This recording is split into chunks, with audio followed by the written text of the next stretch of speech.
Liverpool's next manager could define the next decade at the club, and the man chosen to lead that is Iraola. I'm George, and I'm here to tell you how this will work, and importantly, should Liverpool fans be excited?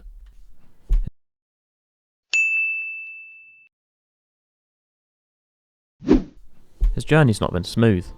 Slow starts have followed him everywhere, but once it clicks, his teams become some of the most intense in Europe. He won Iraola Super Cup in his first season, he brought Miranda's to their first Copa del Rey semi-final ever, and he steered Vallecano to promotion and secured them in the league, after winning playoff from 6th place finish, showing us his ability he already had from the start of his managerial career. And that's his ability to handle big occasions.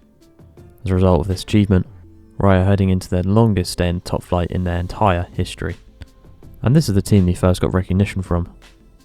And these are the formations he used from 2020 to 2023. As you probably know, he loves the 4-2-3-1, and he's been perfecting it over all these years. This team pressed everything, and their games were battles akin to 11 terriers on the pitch. But when they had the ball, they became a bit more measured. And this is the main principle with Iraola's football. Slow possession when the centre-backs have it. This means that the team can shuffle around and find angles to find the quickest way to go back to front. First, the centre-back shifts the ball to move the attacker's press, creating a new angle. This kick starts their attack, which they like to go back to front as quick as possible with. But this attack is killed by one bad decision to not pass into the space. However, if he had made the right decision here, we can see there's plenty of options of support, as the team has been drilled to support with players in these areas. As a result of their playstyle, he got Rayo in a very good place. They rank highly across the board for attacking and pressing stats. This was one of the most aggressive and front-footed teams in Spain. The most important metric for them was their pressing. In the season that he left, he managed to get them up to 2nd for defensive duels, ranking 2nd for challenge intensity, and ranking 3rd for passes per defensive action. This explains why they had 5 players that season in the top 30 for the whole league in defensive duels. His direct style, mixed with their crazy intensity, made them a team no one wanted to play against.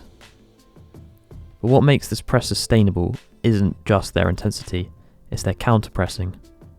But the ball isn't recovered immediately, only then does the team reset into a mid-block shape. After securing Rayo Vallecano in the La Liga, Iraola looked to change scenery to the south coast of England at Bournemouth, where again, he won 1 in 10 of his first games, while him and his players adapted to his playstyle and the Premier League. Using his 4-2-3-1, he managed to once again get his team to rank highly in all the important stats, such as passing. There is no one specific stat here that will blow you away, but it's the consistent topping of almost all construction measures, which is so impressive, showing that they really look after the ball.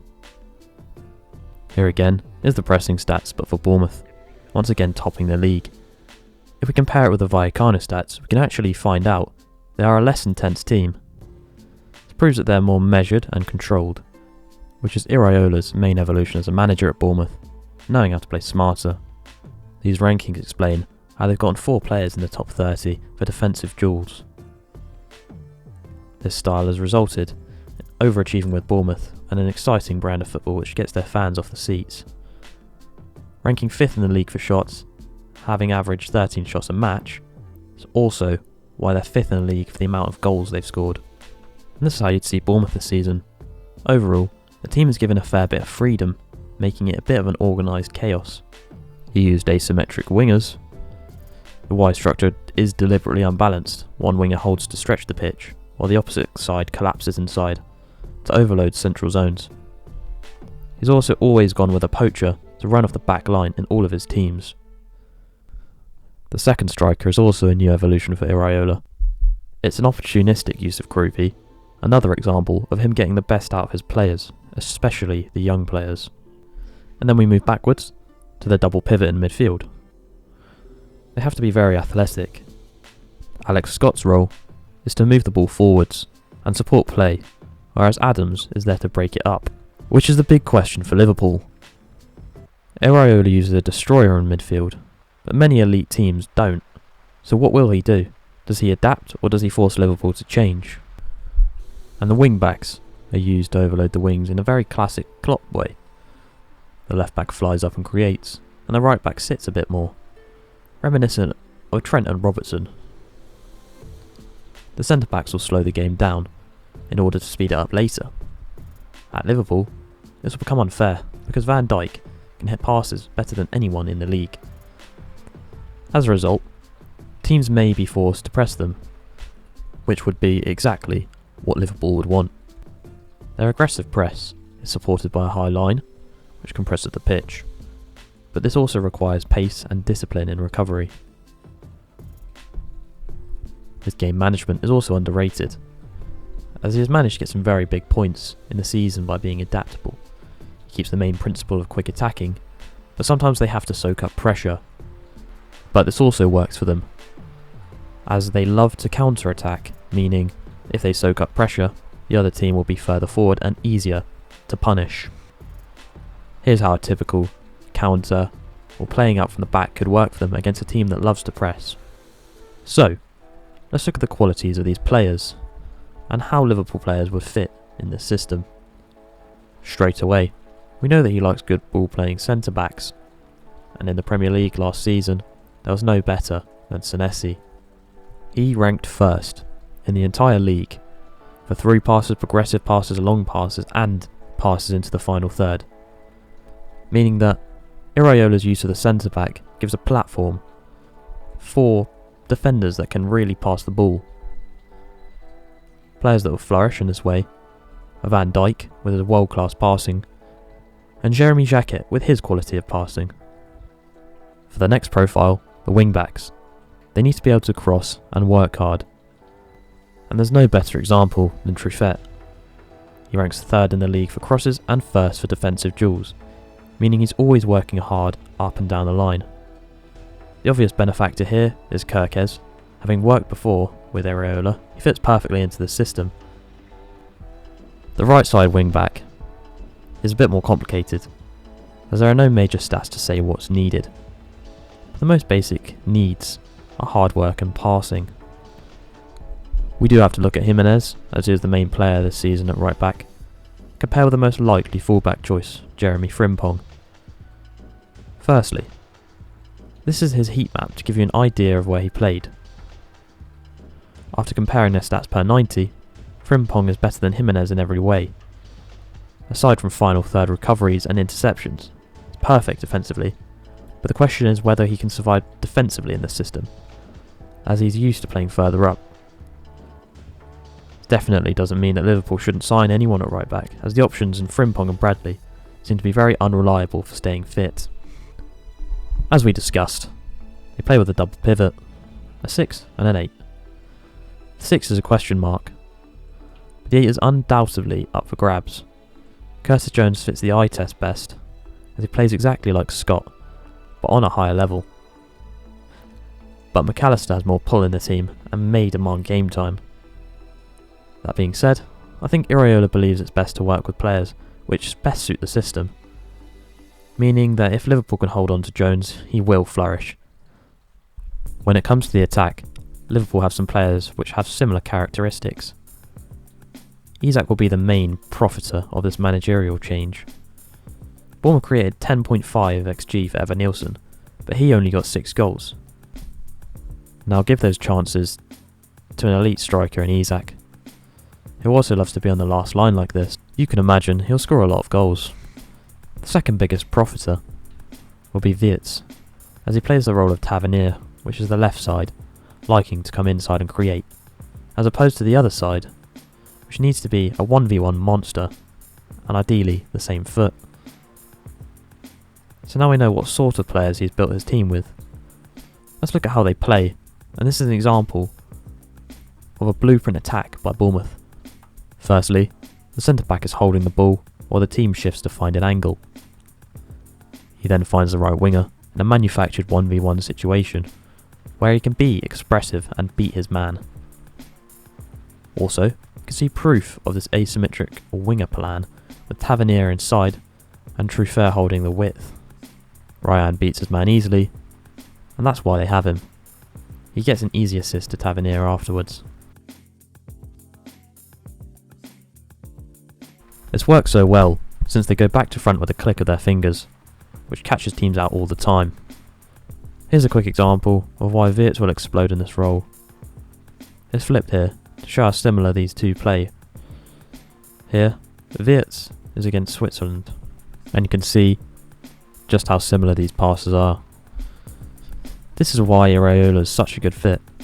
Many players already fit his system and are a direct upgrade on what he already has, so he can almost plug and play. So, this is Liverpool's current tactical fit and squad depth. Question marks indicate where Liverpool have no direct fit. There is a question over the 10 role, not because of Szoboszlai's ability, but the role he's not a direct fit for. There is questions about the availability of the 2 right backs and Gomez, and the quality of backup for Gravenberch. This means that there needs to be around 6 signings: a right back, centre back, a backup defensive midfielder, a backup attacking midfielder, and a starting right winger, and possibly a left back if Tsimikas is considered not good enough. Not to mention, Liverpool might need to sign a striker for next season, as Ekitike is injured until the start of next year, meaning the number of signings they need to make goes up to 7. This makes this a make or break summer. Now this is my optimistic lineup, given players are healthy, especially the 2 right backs. And this is my alternate version, selling McAllister to raise funds and properly using Jones. The must-buy signing is Diomande. 4 options are Zabarnyi, Raum, Livramento and Wharton, and the dream signing is Krupi. And this is how it would look. I will admit, it is rather optimistic given Krupi is unlikely to move this summer and Diomande is uncertain. However, these are not the only players in the world that Liverpool can sign. So let's look at the first few that I mentioned, starting with Diomande. The reason why every big club wants the 19-year-old is firstly his versatility to play both wings, being very two-footed. In the Bundesliga, he ranked 3rd for 1v1s and take-ons, which is the new profile every top club must have, and the one that Iraola really likes. He also presses very well, as you can see by these metrics. His passing stats are also very good, resulting in 19 goals and assists in his debut season in the Bundesliga. This fills the whole of Salah with a generational talent who's proven he can make goals. Second in importance, the centre-back. This is an easier position to fill, thanks to the plethora of talented centre-backs out there. The suggestions are easy to go through. We have Zabarnyi, Lacroix, Schlotterbeck, Inacio, Vuskovic, and the list goes on. There are lots of reasons to choose any of them, but the main trait they all have is athleticism. The most realistic option would be Zabarnyi, as he's played with Iraola before. Under Iraola, these are the stats that he boasted. They have dropped off under PSG, with less game time and a different manager, showing any defender Iraola gets, he'll be able to make the most out of. Someone like Lacroix would also do well, but he has less high level experience. The next players are up for opinion, Raum and Krupi. You can't deny Krupi's overall potential, his shooting ability and his pressing's decent too, but apart from that, he offers very little and has a crazy price tag on him for this summer. But Raum is a unique one. There's more of a market opportunity. With a year left on his contract, the captain of the top German side is valued around 15 million and provide decent competition to Kerkez and buffs out the squad nicely. This is how Kerkez and Raum stood against each other last season. What is concerning though is Raum's dribble pass stat. Wharton looked likely to be bought before Slot was sacked, and he still might be. He might struggle to find a starting place in this team, however, he is great competition and brilliant cover for both the 6 and the 8 position. So, what should Liverpool fans expect?